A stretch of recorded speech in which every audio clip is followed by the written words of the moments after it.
But we're getting towards the end. I mean, now we're on a chapter called Settling Disputes. And we've gone through all different ways disputes can arise. We've gone through personal training, dealing with anger, all kinds of things. And now we're getting on to settling those disputes. So it's very positive. And it's interesting because today, the sutta that I'm reading out is quite strong in the sense that it's a case where the Buddha uses firm action and encourages firm action. And it's actually called Sweep the Chaff Away. I love that. Or at least that's Bhikkhu Bodhi's little summary of this particular passage. So it's on page 158. And what usually happens in these discussions, rather than classes, is that I'll read a little bit and maybe comment if some comments come to mind. And you can also comment and discuss what's being said at any time. So please just raise your virtual hand if you have something to say. And otherwise, you're welcome to write in the chat box, and I will come to your comment at an opportune time. Sometimes I might want to finish my sentence or the paragraph, but I do try to include all of you because this is for us all to learn together. It's not that I know what the Buddha meant. It's more about thinking about how we can apply it to our lives in a meaningful way, in a way that really does bring more harmony into our lives. And time and again, you know, this theme of harmony comes up in relation to making an end of suffering. In other words, it's an absolutely fundamental, indispensable part of being able to practice to the depth that does enable us to free ourselves from suffering. Because if there is no harmony in our lives, in our families, in our communities, in our hearts, right, then we're always working with those surface issues. All our energy and time is taken up with trying to solve those things before we can even get a moment's practice. And if we do try to practice in situations which are really unhealthy, even abusive or toxic, we're not going to make much progress, and as a result may end up blaming ourselves. So I think it's a really beautiful message, actually, that we are valuing and validating external conditions as an essential part of the path. You know, the Buddha did talk about sappaya, which means suitable conditions. And one of the most important is suitable companions, which means people practicing virtue.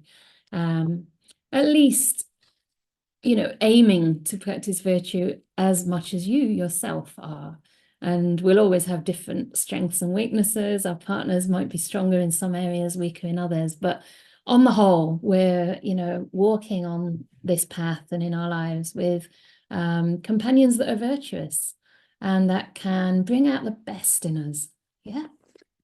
So I'm going to start by getting straight into it and reading this little passage. And it's from the Anguttara Nikaya, number 8. So there's probably 8 things involved. So on one occasion, the Blessed One was dwelling at Champa on a bank of the Gaggara lotus pond.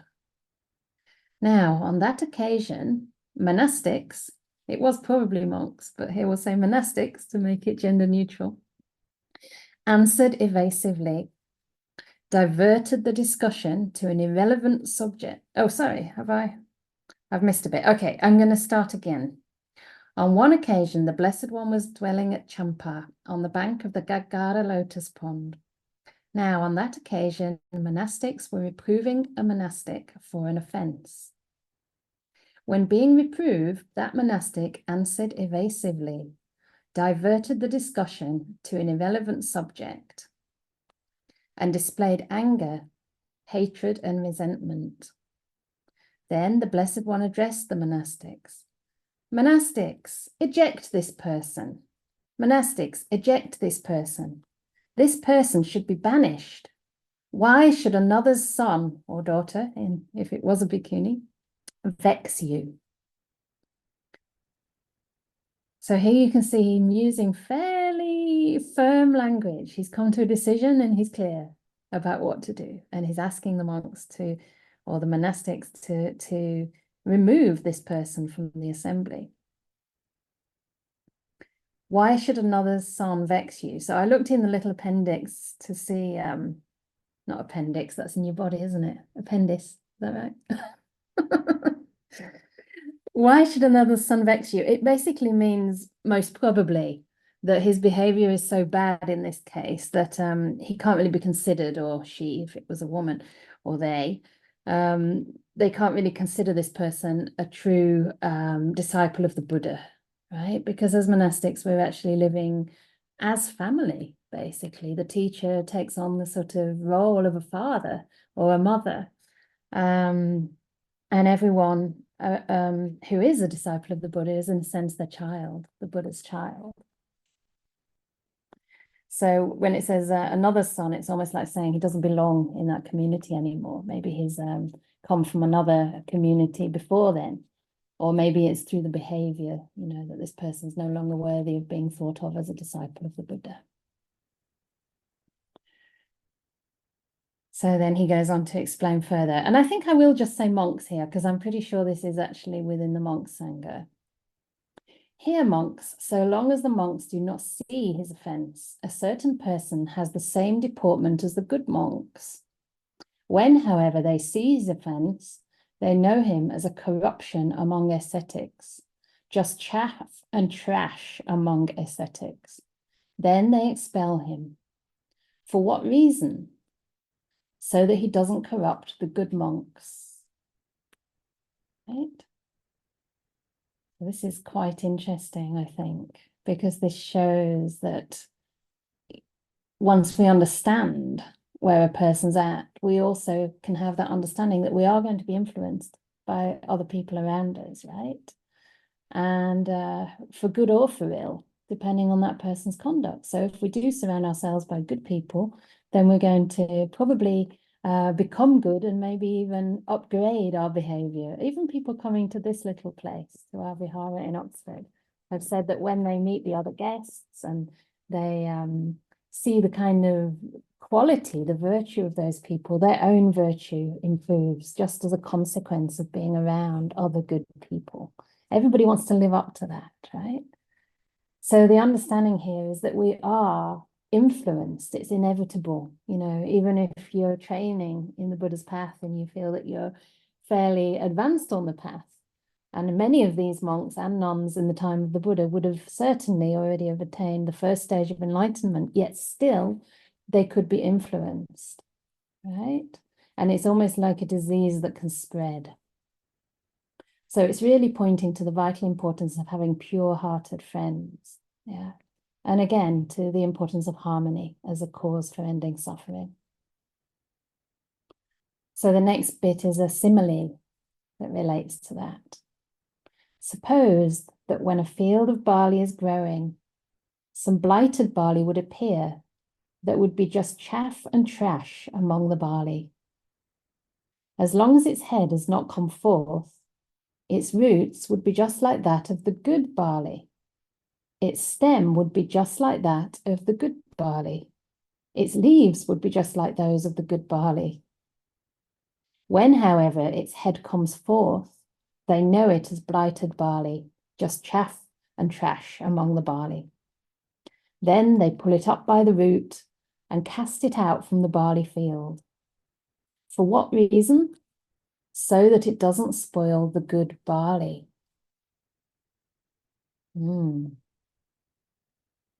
So too, so long as the monks do not see his offense, that's the other person's offense, a certain person here has the same deportment as the good monks. When, however, they see his offense, they know him as a corruption among ascetics, just chaff and trash among ascetics. They expel him. For what reason? So that he doesn't corrupt the good monks. So I don't know if any of you relate to this, but I think it's very interesting, isn't it? How in the beginning, you know, everything, people might look just like us. Hi, Filippo and Sean. Hi. Filippo's our youngest attendant here. Very keen on the Dhamma. Nice to see you again. Yeah. So I don't know, it takes time to know a person's true colors, doesn't it? You know, on the outside, they may look a certain way. And as monastics, you know, there is a certain deportment that we're supposed to cultivate. And I have to admit, I don't cultivate it very strongly these days. But when I was a younger nun, I certainly sort of took on a lot of that. And partly it came as a result of practice. If you meditate a lot, then you tend to have a very peaceful countenance, and, you know, your eyes are often downcast. There's a lot of sense of restraint. But, you know, other people around me had similar deportment. And one of my companions on the path always appeared very equanimous, very serene, but actually could blow up quite quickly when things, you know, got triggered inside her. And I'm not saying this is an example of somebody who was really corrupt, but it's just not enough to judge anybody by their outer appearance. We really can't know. And I think this is pointing to the fact that it takes time to really get to know a person, right? And to see what they are going to become. You know, maybe in this case also they have been living with this person for a long time, you know, and in the end, there were no lasting changes. In fact, it went the wrong direction. So it's not that you just pull that thing up immediately, right? You wouldn't pull up the barley at the first sort of sign. It might look as though there's potential there, but as soon as you see that basically it isn't the real thing, and in this case, not being a true aesthetic probably implies that this person's committed quite a serious offense against the Buddha's discipline training rules. And so at that time, just as you just pull out the barley, you cast it out of the Sangha. So it's really quite unequivocal, isn't it? It's not like, oh, should we take it out or not? But it's seeing the potential of that to infect all the other barley. I actually had something like this happen during my retreat. I've been on retreat on my own now for 2 weeks, and I started noticing my plants, my lovely plants. Some of them were getting little diseases in their leaves. And then I realized that, you know, if I left a particular plant that had a certain disease close to another plant, that you have to move them like at least half a meter away, something like that, then it can infect the plant next door. So I was going around, and the roots were still good, even the leaves were quite good, but there was a pest on those plants. So I made some like, what do you call it? Like organic spray. You can boil rosemary leaves in water and spray the plant leaves. And yeah, but I separated them from the good plants so that the other ones wouldn't become infected. And there's other examples too. I mean, we actually haven't spoken about this widely, but we did have quite a serious issue among our community last year. I won't say exactly which part of the community, but it did spread like a disease, and people that were otherwise formerly close friends and very trusted got influenced by the person who turned out not to be as she seemed. And sometimes people don't see this, especially I think if we've got a certain perception of a person, you know, and it's sometimes very difficult to change that perception. We don't want to see. But as soon as, you know, others of us did notice the problem, then we realized we had to ask this person to step aside in order to save the community. Quite frankly, it was that serious. And it happens. It happens more often than you'd, you know, maybe realize, because human beings are human beings, whether it's a Buddhist organization or a non-Buddhist organization, people are the same everywhere. And, you know, we are deluded. We don't always see clearly. And a lot of the time we're running on our defilements. We're running on greed, hate, and delusion, right? So it's possible for this to happen to anybody. And I think one of the issues here is not that, you know, you can't, not that you have to be perfect, right, to be in the Sangha, because sometimes maybe people will get angry. But in this case, that person would not be reproved. You know, they weren't open to being trained. They weren't open to taking instruction. And they would avoid the discussion, right, and show anger, hate, and resentment. So in the Buddha's teachings, it often says, you know, somebody who is not receptive to feedback is actually not fit to be trained. Yeah.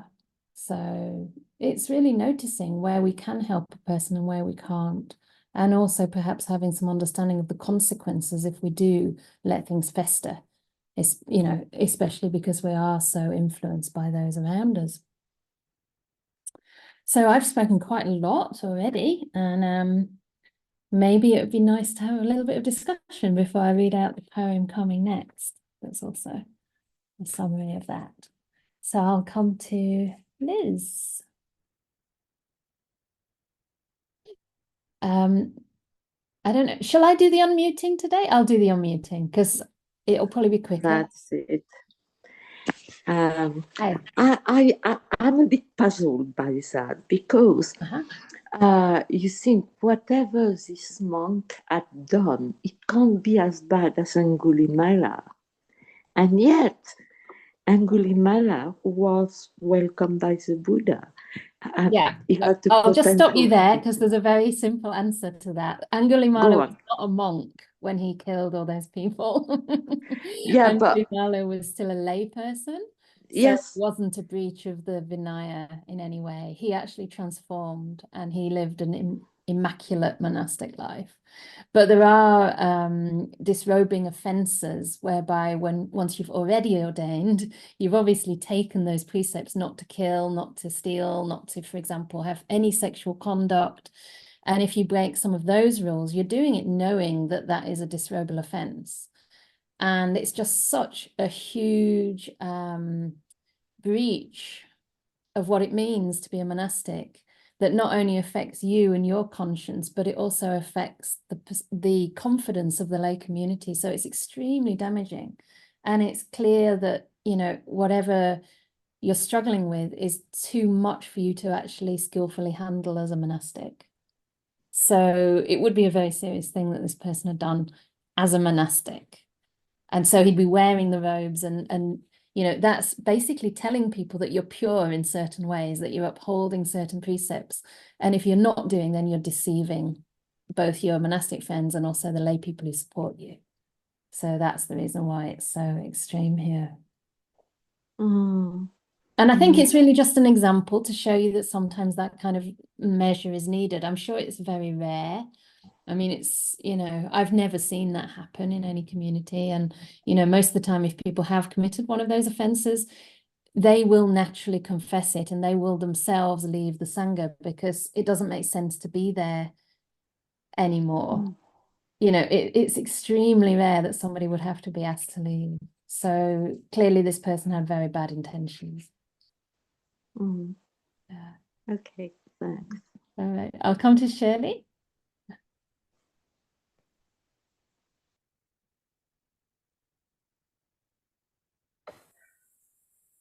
Hi, Shirley. Hi.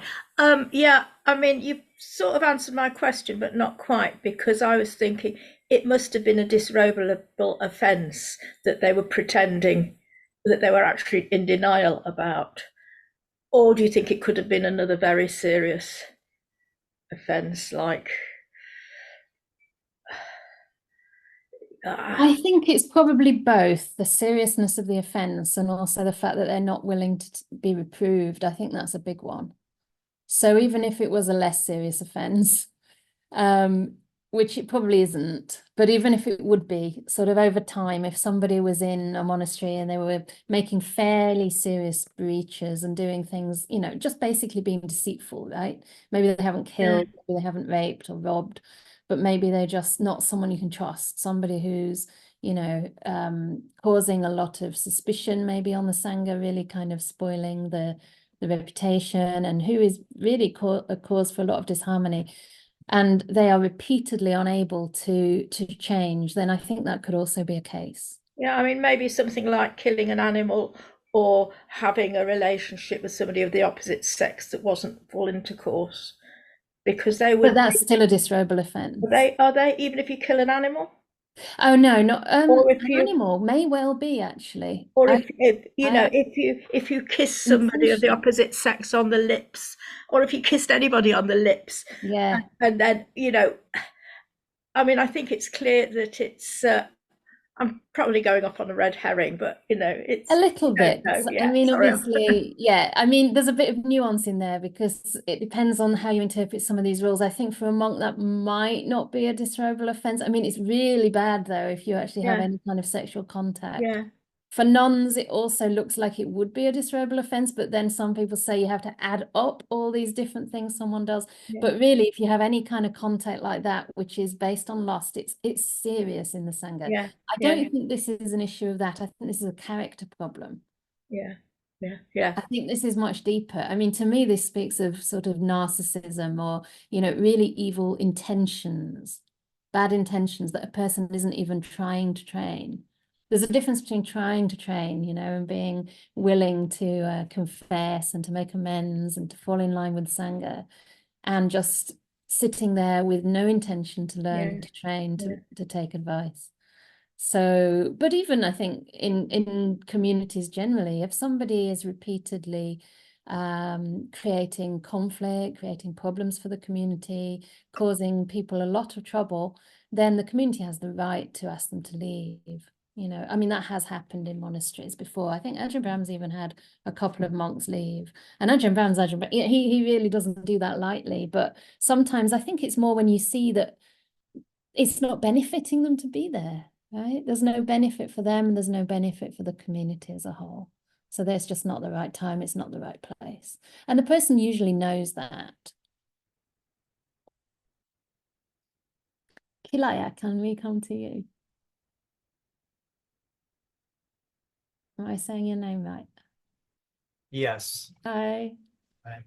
I think this sutta is really interesting to think about if the fact that there is no specific offense listed is meaningful. Like, what does it mean if being evasive and diverting the talk when you're confronted with an accusation is such a important sign telling about character, underlying character? Because honestly, like, this is almost our default these days. I find, like, you just find, no matter what, someone comes at you with a discussion, it's immediately like, oh, I have to be defensive. I have to defend myself here. And I think this sutta may be pointing to how far from the correct behavior this really is for a monastic. Like, you really have to feel connected, open, and safe, and not respond with a really defensive attitude. Anyone confronts you, and that treats this so harshly, to me says, well, maybe this is really, really much more important sign of things than we take today.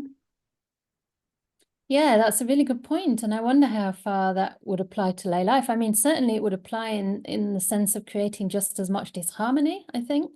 I think in the Sangha, it is specific to the practice that we undertake voluntarily when we train, because this is part of the training that we have to confess our offenses. And one of the signs of a stream winner is that they cannot conceal even the slightest thing. It becomes almost impossible. They become like an open book.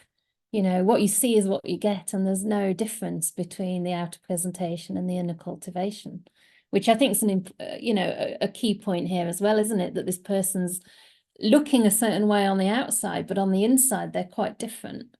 So there's almost like an open deception, an intentional deception of the people around them. But yeah, if you would apply that to living in the world, if you're actually if good people come to you trying to offer constructive feedback, constructive criticism, then we ought to at least be able to pause, maybe, and see if there's something in there to consider for ourselves. I mean, in other parts of this book, the Buddha gave very clear guidelines on how to give feedback. So it's not as though we should just be open to anybody coming at us with any kind of accusation, because sometimes it's not coming from the right place, and they are at fault. But yeah, that's a really interesting one, because we can notice in our bodies, can't we, when we get a bit defensive, it's like it's affecting our sense of self. What is it we're trying to hide? What is it we're trying to shield from? Yeah. Madeline, can we come to you?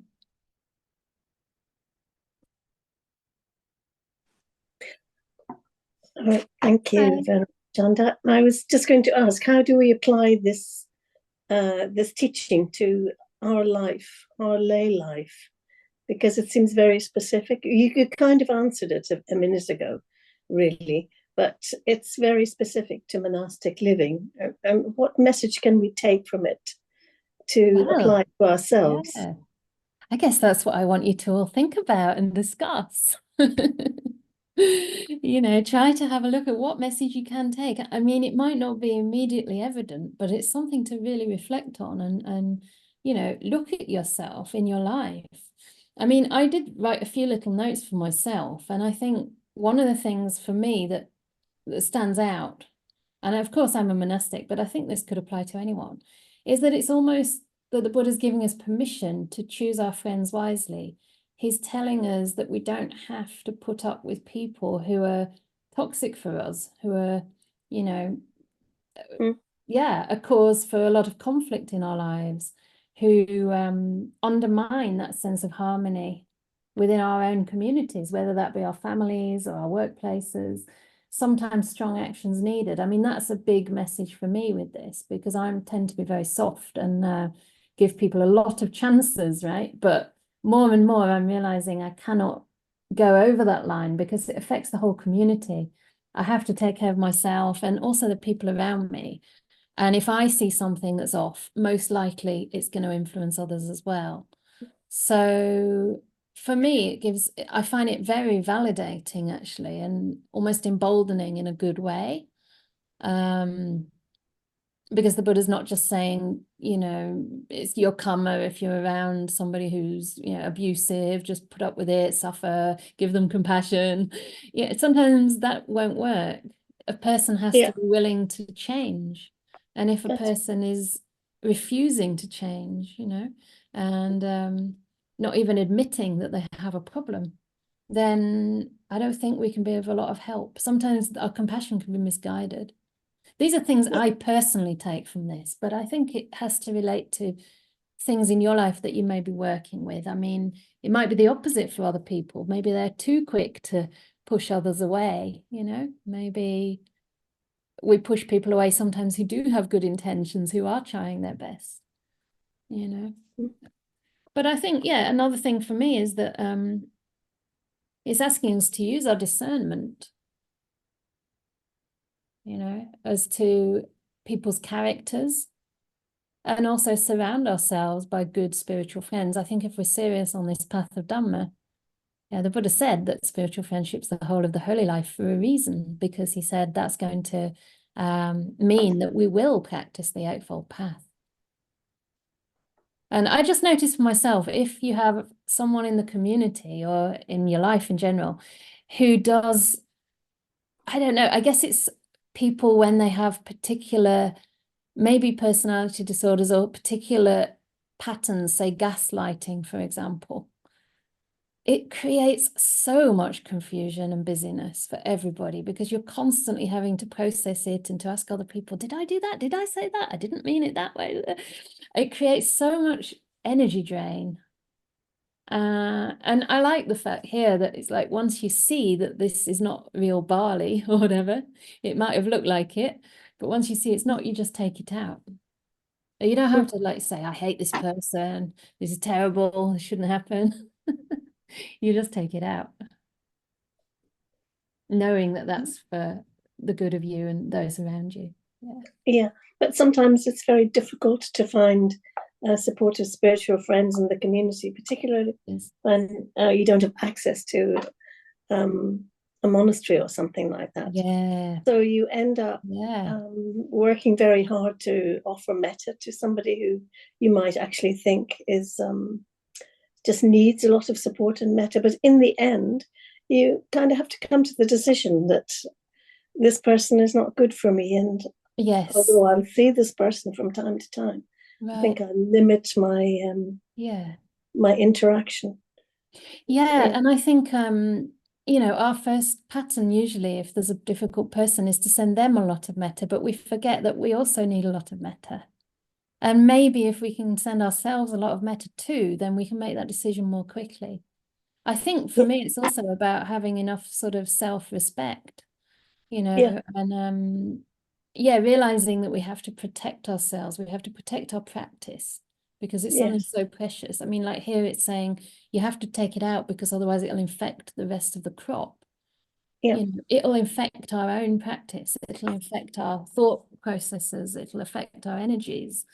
It might even affect our friendships with other people because they want to avoid that person, you know. Yeah. So I think with metta, we have to be careful that we send as much to ourselves as we do to others. I just wanted to say, I was listening to one of the talks online the other day, and somebody said, Ajahn Chah said, you know, people want to offer metta, and they might see a snake, a cobra, and they think, oh, it's going to be really nice to stroke this cobra, but the cobra is going to bite you and kill you.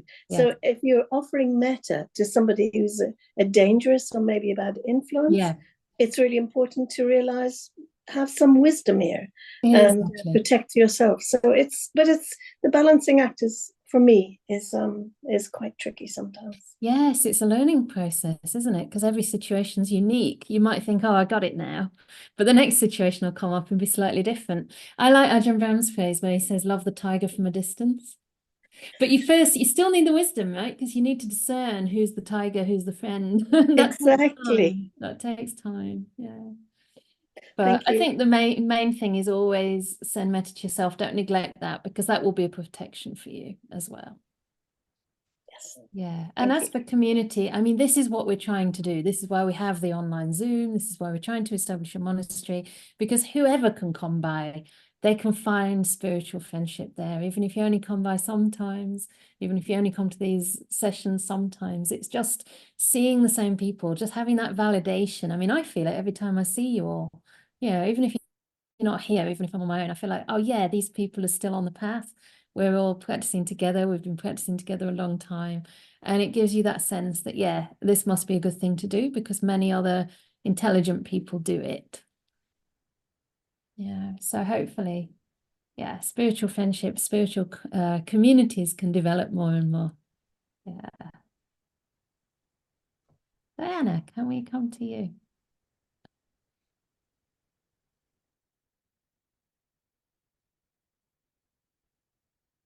Oh, maybe I pressed someone else's button. Yes. Thank you. Hi. So much wisdom being shared today. I don't have much new to add that other people haven't said, but I do love the phrase chaff and trash among the barley. And I'm going to try and remember that so that I can apply it to situations that seem to fit the description. Yeah. I think it's really true that the plant can come up and look like a healthy plant and start to grow like a healthy plant and then reveal itself as a blighted plant. And sometimes at that point we are attached to the plant because we've been nurturing the plant. And what you said about moving your literal plant away from the other plants because it had a disease is very true. Like, you know, it can feel hard-hearted, but it isn't really. Yeah. It's interesting. I love when you draw attention to the words because you're a poet, I know. And when you said that, it just revealed another aspect, you know, the fact that barley is nourishing, it's sustenance, it's food, it's delicious. And trash and chaff is the exact opposite. It's inedible, right? It has no nourishment. Yeah. It's something you would throw in the bin. That's what it's fit for. Yeah. A plastic bag tightly so that pours. Yeah, and also the part about the attachment, yeah. Because here they're not doing that. They're seeing the danger and it's an immediate danger. They're not saying, I did that with my plants too. I mean, it didn't take me it's not like, oh, I'll leave it for another week, you know, next to the diseased plant. No, I moved it straight away. I mean, I have a plant like that right now in my patio that has really nice yellow flowers, but the leaves are all covered with a powdery white. Yeah. And so I want to enjoy the flowers, and I've been pretending that it's not a problem. And you know what? After this session, I'm going to go and bag it up because that plant is going to infect other plants. Yeah, there you go. That's another application of this sutta. Look after your house plants. That's great. Yeah, I mean, it took me a while. I actually had to throw a plant away too the other day, and it was it took me a while, to do that, but I didn't regret it. As soon as it had gone, I didn't really think about it, to be honest. I think sometimes we imagine attachments. That's interesting too. Sometimes habit, Mhm. Yeah. Hilaya, come back to you. And also, for anyone who's shy to speak, please do write in the box. I see a message just came up. Hi, Kilaya again. I was going to add, I was thinking of another sutta that gives, I think is connected somewhat. I remember Ananda was going to go teach the Dhamma to, I think, his family or friends. And the Buddha said to him, go teach to those who think you should be heeded. Yeah, yeah. Which to me is really relevant here, Yeah. because often we get, well, in a lay life, we get maybe self-defensive responses and people get angry because they're not really looking for what my advice, what I have to say. They're not, Yes. there's no relationship like that there. So I think like this relates to this sutta because they're talking to a monk that should be heeding everyone else. Like that's part of being in that community. And if you don't have that respect, if you're not heedful of what other people are saying about you, then you probably shouldn't be there. But in lay life, it's a little more complicated because we don't often run into people who heed us. I mean, I don't really know anybody who heeds me, but I give advice and it's usually not taken well. Right. That's a really good point. And it was a point that the Buddha made more generally too, just to monastics in general, that we weren't supposed to teach. I mean, it's still there in the monastic tradition that we're supposed to ask permission before we give a talk. Especially if you're junior to the abbot, or you're always junior to the abbot usually. You have to ask permission. So people or someone has to request. The community have to request for you to give the talk. Because otherwise they might not want to hear a talk, right? And then what's the point? What's the point? Yeah, it's a waste of everybody's time. And it might even turn people off, actually. Might do less good, more harm than good. Yeah. I think the best way, I mean, I did all that too when I first started meditating. Oh, you've got to do this course. If you never do this course, I didn't exactly say this, but I thought, oh, you've wasted your life, basically. And I just hoped that someday when my parents retired, they'd do this course, and as in retreat, because that's what you used to call them. And now I don't even think that they should do it, because they have their own ways of living a beautiful, wholesome life. And they have come to the teachings, but not because I asked. In fact, it's funny, they usually plan to come without telling me.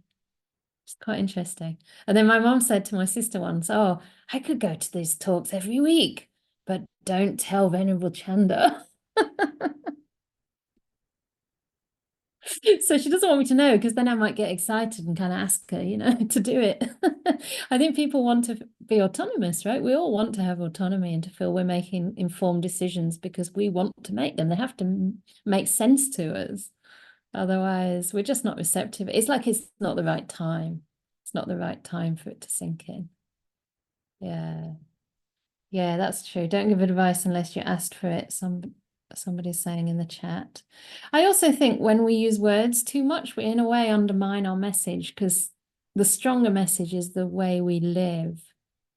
Like if we're kind and unintrusive and kind of willing to listen to others, willing to kind of meet them where they're at, then that already is a lesson, but it also makes people more open to us, I think.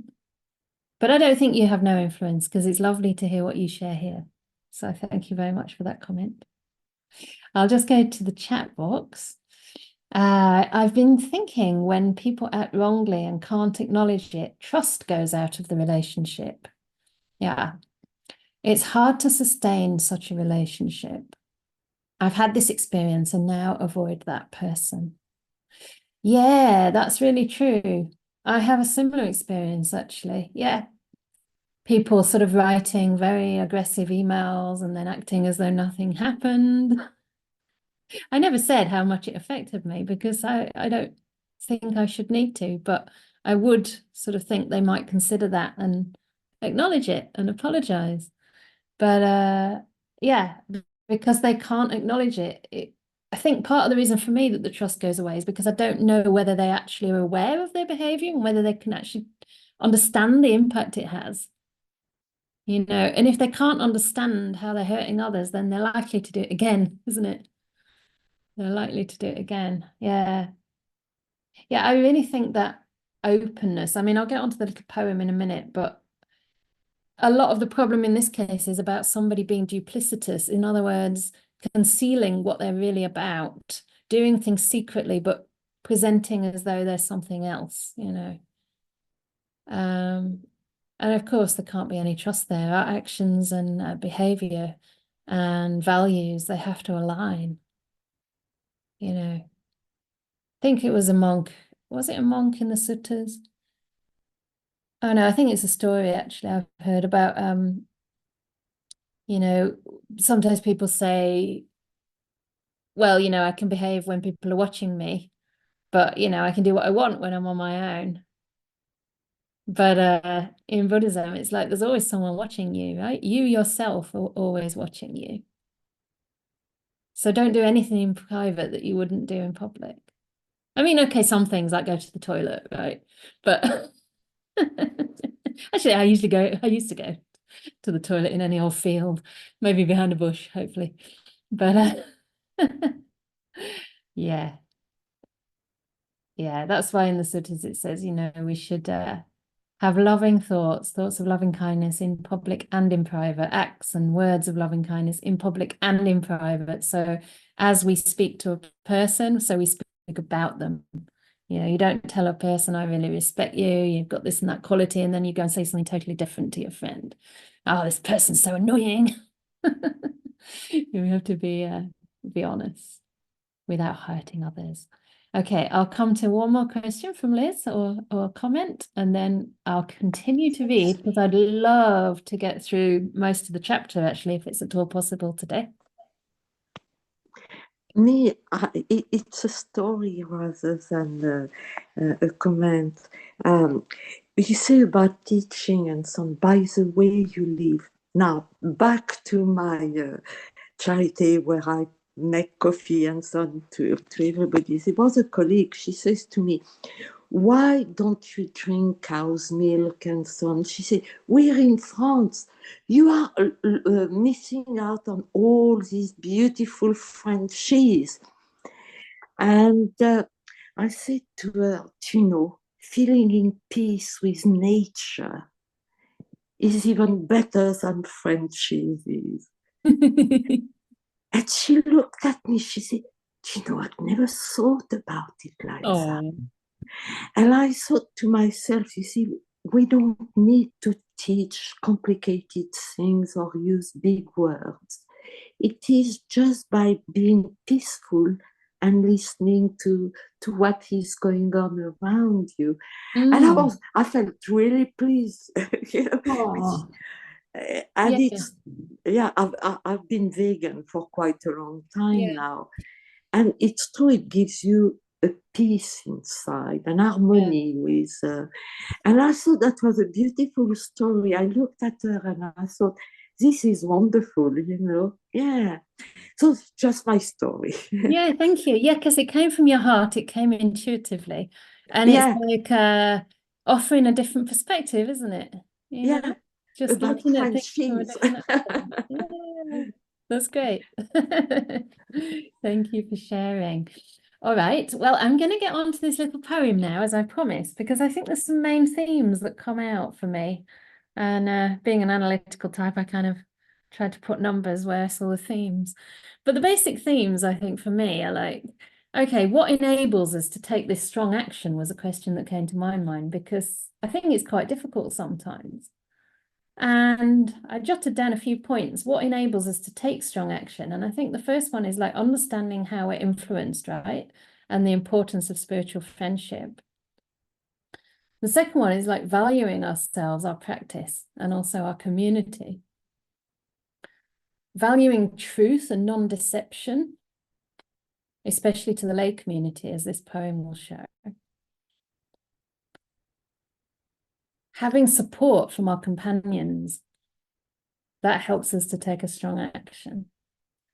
And the discernment, having discernment, and if you like, I mean, it sounds strange in the English language, but when you say someone's a good judge of character, I mean, judge is a funny word, but I think it really means you're able to discern.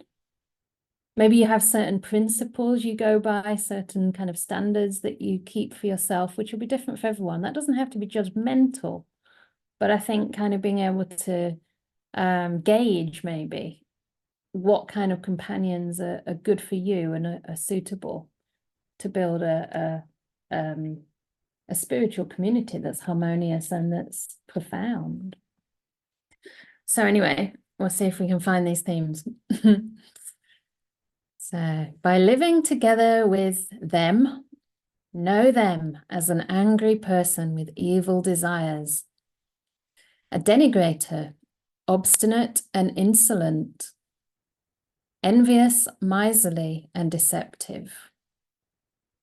They speak to people just like an ascetic, addressing them with a calm voice, but secretly they do evil deeds, hold pernicious views, and lack respect.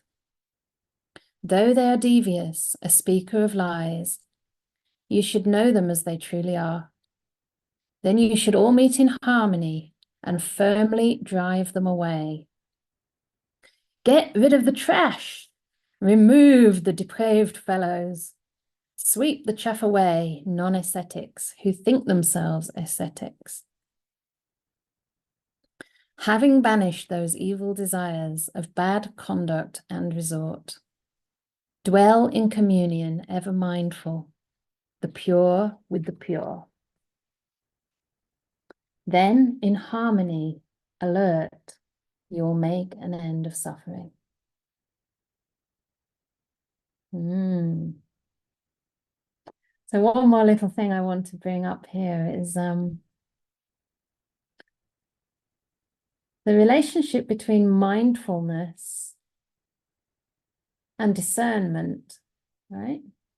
So it's not that mindfulness is just being aware of what's happening, but it's actually being alert as well, being alert to the dangers that might beset a community or a field of barley, if you like, right?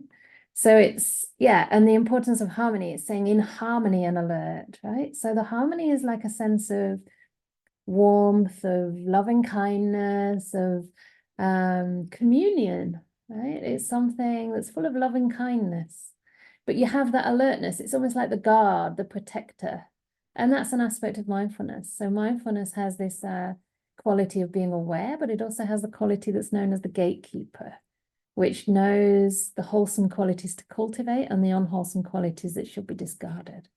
So it's not that we're just an open book and we say, oh, whatever comes in should come in, right? So I really love this little poem. And again, it's talking about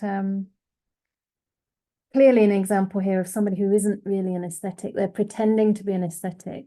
So it probably does mean that they're involved in all sorts of sexual conduct. They're really impure, right? They're literally just hiding behind a robe. They're living an untrue holy life.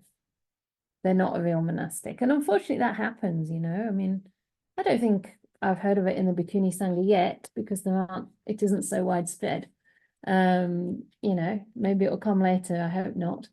But certainly, especially in places where there's a big stigma on leaving the robes, or there's a lot of benefit to staying in, there's a lot of power, there's a lot of money involved, then these kind of things happen. You know, people are walking around in the robes, but being anything other than ascetics. And I mean, in Burma, actually, Burma's no exception at all.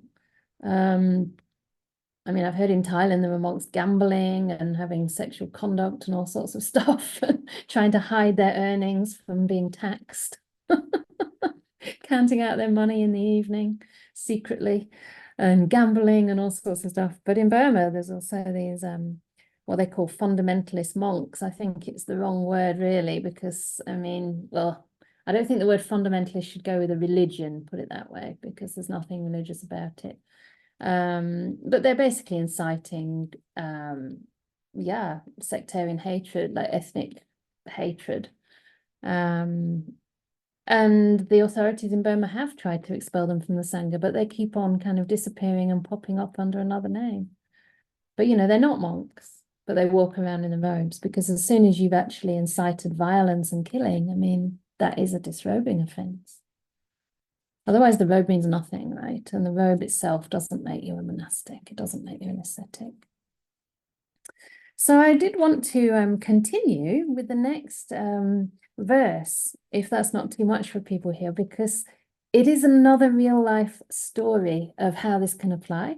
And it's an example that did happen in the Buddha's day, where somebody was actually asked to leave and the Buddha asked them to leave. So this gives you another example of how someone of a bad character can disrupt the Sangha and can actually really cause a lot of damage to the community. In this case, the Buddha actually refusing to teach. So that's another consequence, right, of having bad people in the assembly. You actually miss out on the teachings.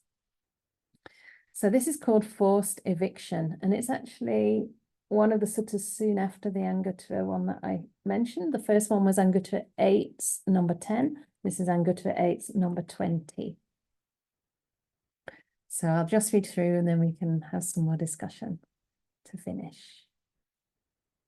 On one occasion, the Blessed One, that's the Buddha, was dwelling at Savatthi in Migaramatta's mansion in the Eastern Park. Now, on that occasion, on the day of the Uposatha, that's the day that the rules are to be recited for everybody here, the training rules. The Blessed One was sitting surrounded by the Sangha of monks. Then, as the night advanced, when the first watch had passed, the Venerable Ananda, that's the Buddha's main attendant, rose from his seat, arranged his upper robe over one shoulder, reverentially saluted the Blessed One, and said to him, Bhante, that means venerable, the night has advanced. The first watch has passed. The Sangha has been sitting for a long time. Let the Blessed One recite the Patimokkha to the monks. Again, that's the training rules.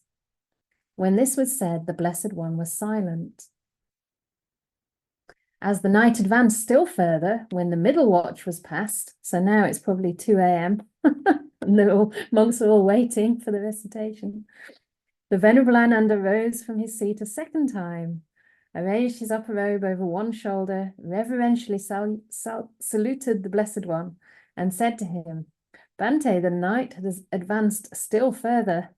The middle watch has passed. The Sangha has been sitting for a long time. Bhante, let the Blessed One recite the Patimokkha to the monks. And a second time the Blessed One was silent. As the night advanced still further, when the last watch had passed, when dawn arrived and a rosy tint appeared on the horizon, the Venerable Ananda rose from his seat a third time, arranged his upper robe over one shoulder, reverentially saluted the Blessed One and said to him, Bhante, the night has advanced still further. The last watch has passed. Dawn has arrived and a rosy tint has appeared on the horizon. The Sangha has been sitting for a long time. Let the Blessed One recite the Patimokkha to the monks. So they might be a bit fed up by now because they've been sitting there like all night. I don't know how anyone here would feel if they've been sitting waiting for the whole night and still I hadn't started the sutta discussion. I don't think any of you would be here by now. I don't think, would you wait for me for the whole night? If I just sat there with the book. Anyway, so then the Buddha one replies, finally, in the dawn, this assembly, Ananda, is impure. Then it occurred to the Venerable Mahamoggallana, Now, the Venerable Mahamoggallana, for those who don't know, is the Buddha's left-hand disciple, means one of his two chief disciples, and he was the one that was famous for his psychic powers, as well as, of course, his very deep wisdom. So he was fully enlightened, very powerful monk with all the psychic powers. So then it occurred to the Venerable Mahamoggallana, what person was the Blessed One referring to when he said this assembly is impure? Then the Venerable Mahamoggallana fixed his attention on the entire Sangha of monks, encompassing their minds with his own mind. You think I can do that? Then he saw that person sitting in the midst of the Sangha, one who was immoral, of bad character, impure, of suspect behavior, secretive in his actions, not an ascetic, though claiming to be one, not a celibate, though claiming to be one, inwardly rotten, corrupt, depraved.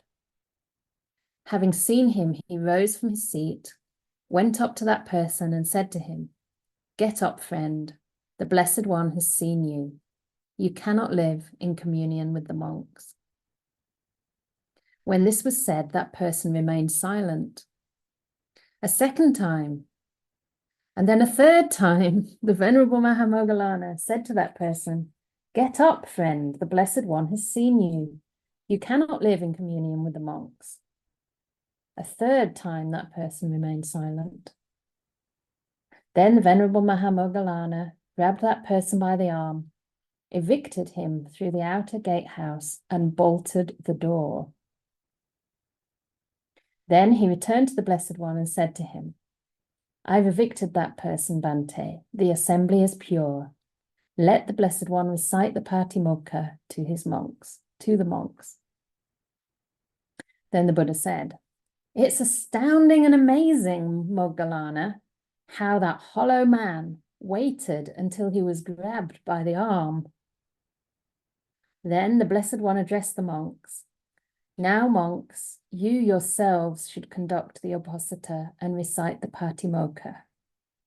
From today onward, I will no longer do so. It's impossible and inconceivable that the Tathagata, that's the Buddha himself, could conduct the Uposatha and recite the Patimokkha in an impure assembly." So that was that. From then on, the Buddha never led the Patimokkha. So that was a very big and sad consequence of this behavior of such an impure person. And I think when he says it's impossible and inconceivable that the Tathagata could conduct the Uposatha and recite the Patimokkha in an impure assembly, it actually means that he wouldn't be able to do it. There wouldn't be no, it's like the Dhamma wouldn't be able to flow from a Tathagata. So, I mean, these things are sometimes hard to understand, but even Ajahn Brahm says, and I've noticed it myself to some extent, not to the same extent, but he says that when, the people in front of him sort of dictate the way the Dhamma comes out, and sometimes even if he wants to give a deep talk or they ask him to give a deep talk, it sometimes just doesn't happen, because a lot of the teaching is a kind of dialogue. And I think, it depends on the receptivity of the listeners, it depends where they're at. You try and, I try intentionally, to aim what I share with people where I think they might be at, what I think might be useful. And I'm sure most people do, but there is something about it sometimes flowing and sometimes not. And you can never be quite sure.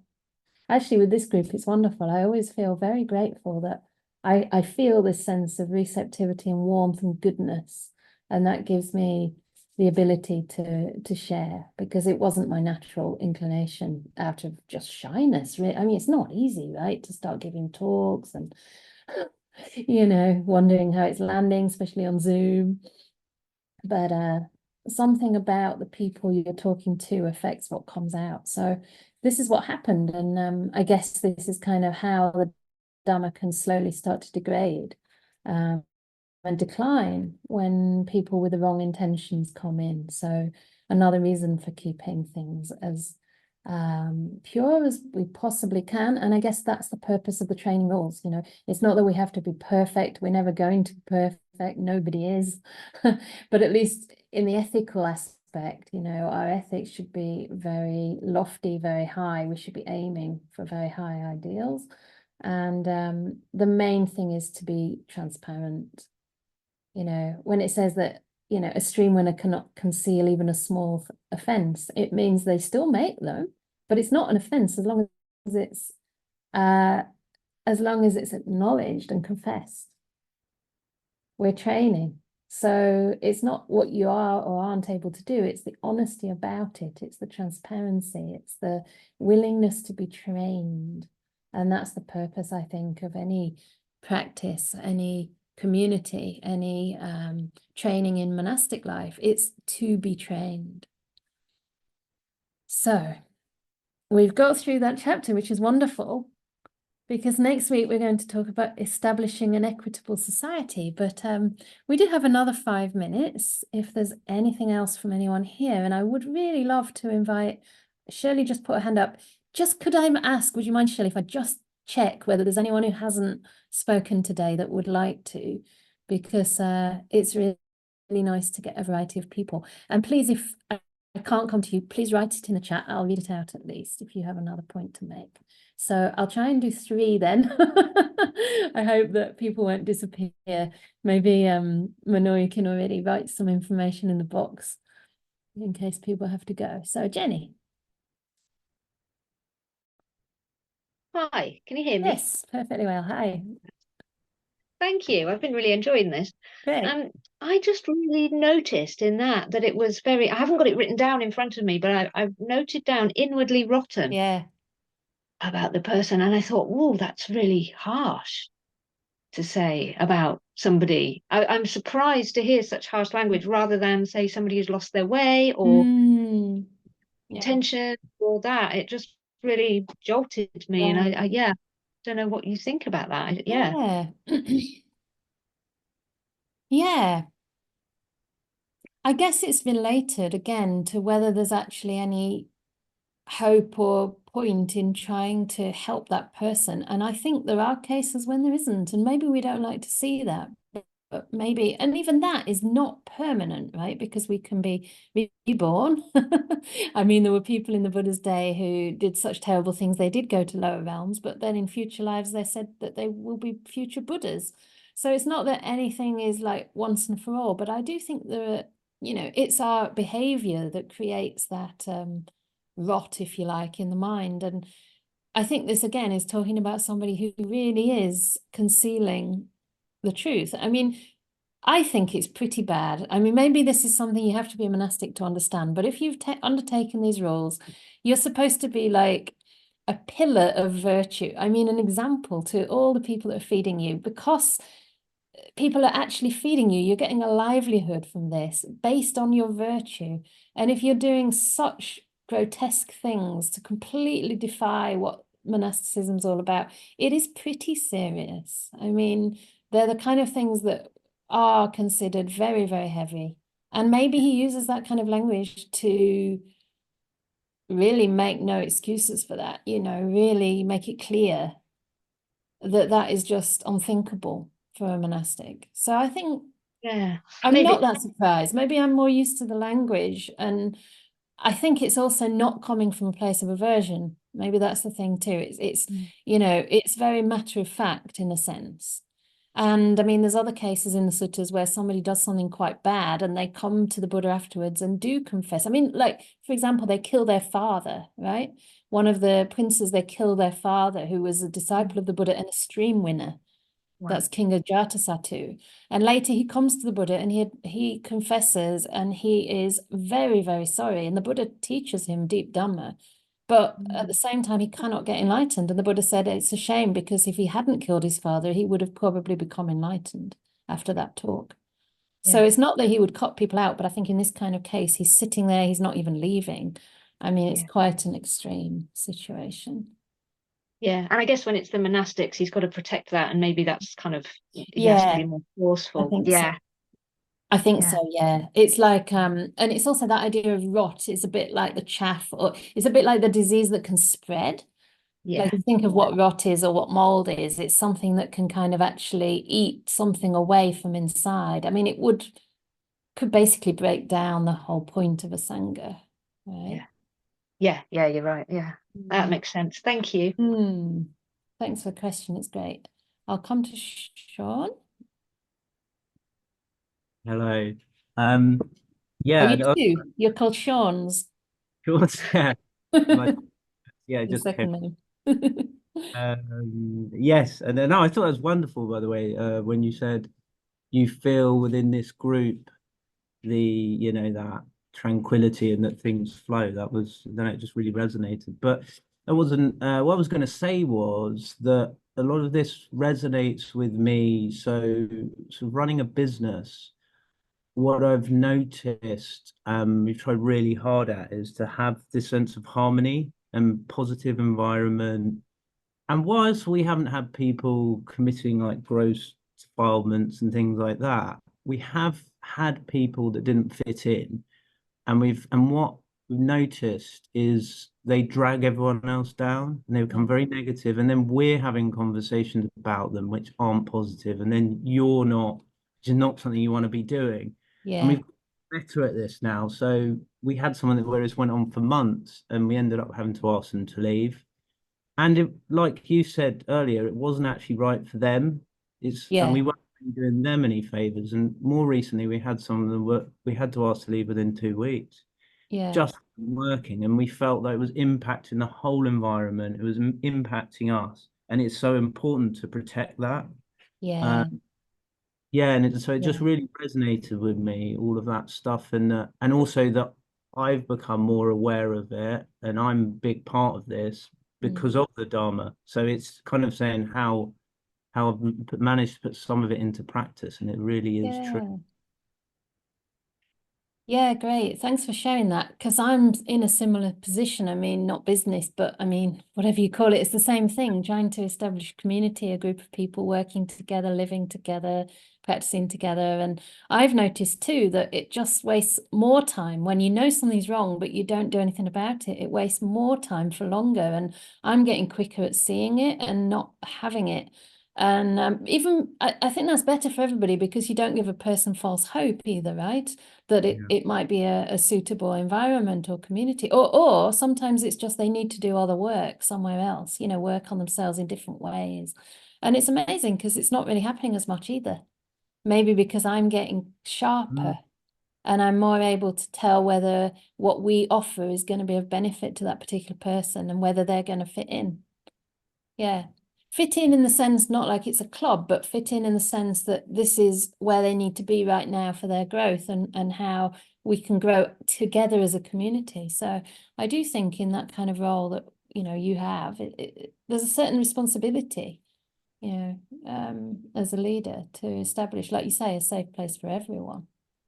Yeah. And I do sometimes check in with other guests if, I have a doubt about someone, whether they're being a little bit aggressive, and I just want to check that everyone's okay, and sometimes they're like, yeah, they can be a bit like this, but it's fine with me. And other times it's like, yeah, it's making me uncomfortable, and if it's making everyone uncomfortable, it's like, yeah, can we work with this or not? Or, yeah.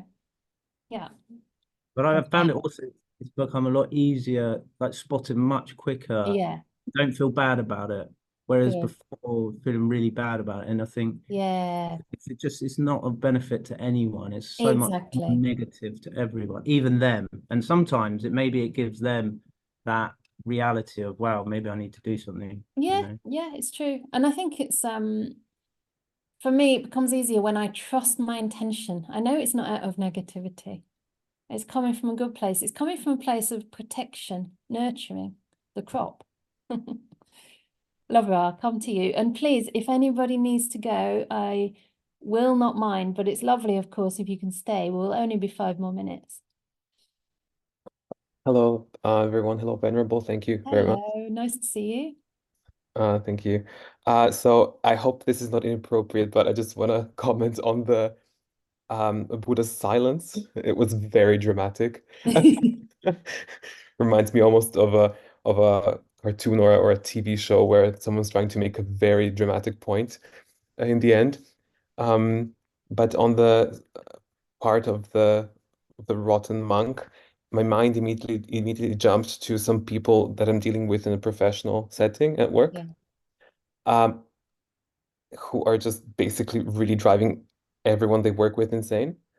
But my boss is refusing to, and everyone knows this, but my boss is refusing to cut ties.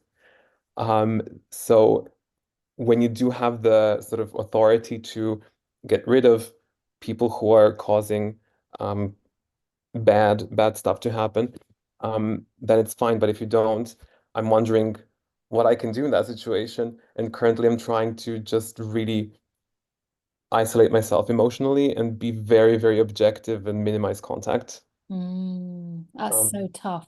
It is tough. I mean, I have been in a similar situation once, and what I did was talk to the people I trusted about it, and I found out they felt the same. And when we all talked together, we found we all felt the same. We couldn't really do anything in terms of going to the boss. Well, I suppose we did actually. The thing is, that person was the boss in a sense, but there was another boss a bit higher up who was Ajahn Brahm. And we all wrote letters to that person, and our letters were all different but on the same page. And I think they realized that, you know, we can't all be wrong. And that if nothing was done, the whole community would fall apart. So, I mean, anyway, it sort of did. But I think it's really important, just like it says in this sutta, to get on board together. Like, as far as possible, you all have to be on board with a solution, you know, for this. And if you're the only one in that situation and it's really eating you up sort of emotionally and psychologically, it might be that you'll need to move on. But if you can kind of talk to your colleagues, and if there are enough of you who feel the same, you could try and write to the boss maybe and say, this is how it's affecting us. We're really committed to this job. We want to do our best, you know, but it might not be possible with this sort of effect that it's having on us. You know, can you find a solution? Because it's really sad sometimes to see communities fall apart. Like when people just quietly disappear. One quietly disappears 1 year, the next year another couple, then 3 years later another one. Whereas if you'd all stood by at the time, maybe, you know, unity in numbers and all, the boss doesn't want to lose all of you for the sake of one. So Yeah. I don't know. I mean, you have to see in your situation what might be appropriate or how much it's worth a sort of, you know, taking it as far as you feel. But might yeah, be I mobilized. empathize with you. And just, you know, at least you're aware that you're trying to kind of close down to some extent to keep yourself protected. And that's good, you know, in order to keep yourself protected. But just be aware of when that turns into something that's psychologically not healthy for you. And then you're not able to come out of it anymore. And you're not able to know who you can trust around you. Then it's starting to be quite detrimental to your well-being, I think. So if it's a temporary measure, maybe okay. But it can't go on like that for too long. Thank you so much for the advice. I'll Yeah. try to mobilize. Okay, all right. I'm going to just quickly read out the comments in the chat, and then I think we're going to have to end. I might not be able to come back to you, Claire. I'm not sure. Let's see. You've got a comment in here. Maybe is that okay for me to just read it through? I think that'll be the best. The Buddha said, this is the Anguttara Sevens. I inform you, monastics, I declare to you that for an immoral person of bad character, one of impure and suspect behavior, secretive in their actions, not an ascetic, although claiming to be one, not a celibate, though claiming to be one, inwardly rotten, corrupted, depraved, it would be far better to embrace that great mass of fire, right, than to embrace that person. Because on that account, they might undergo death or deadly pain, but for that reason, they would not, with the breakup of the body, be reborn in the plane of misery.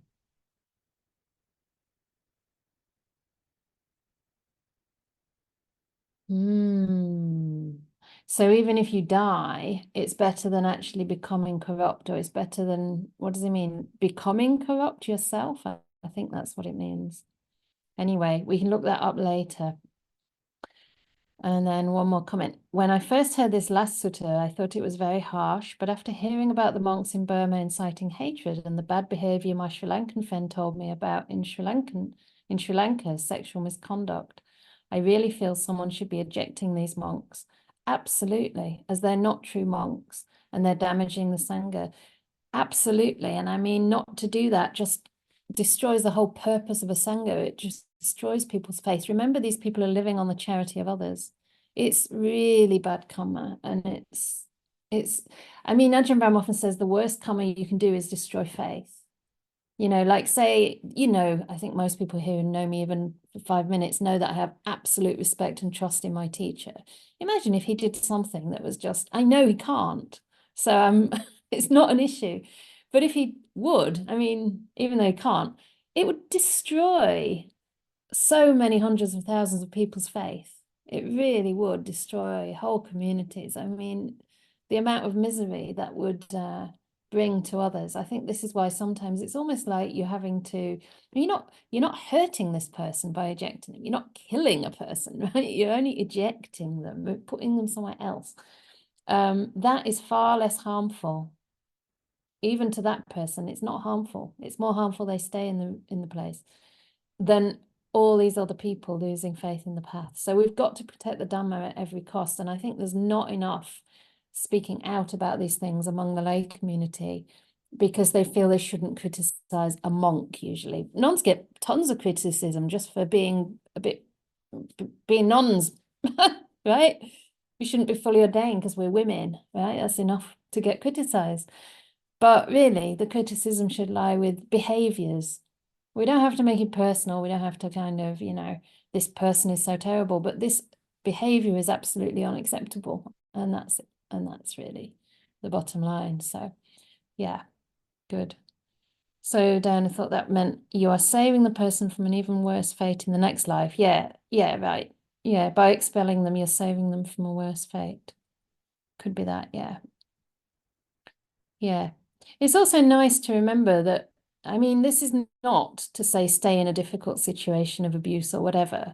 But even if somebody, you know, tries to kill you or is violent towards you or whatever, they're the ones who are going to be suffering, who already are suffering far more than you. You might have the initial trauma, right? But trauma can be resolved.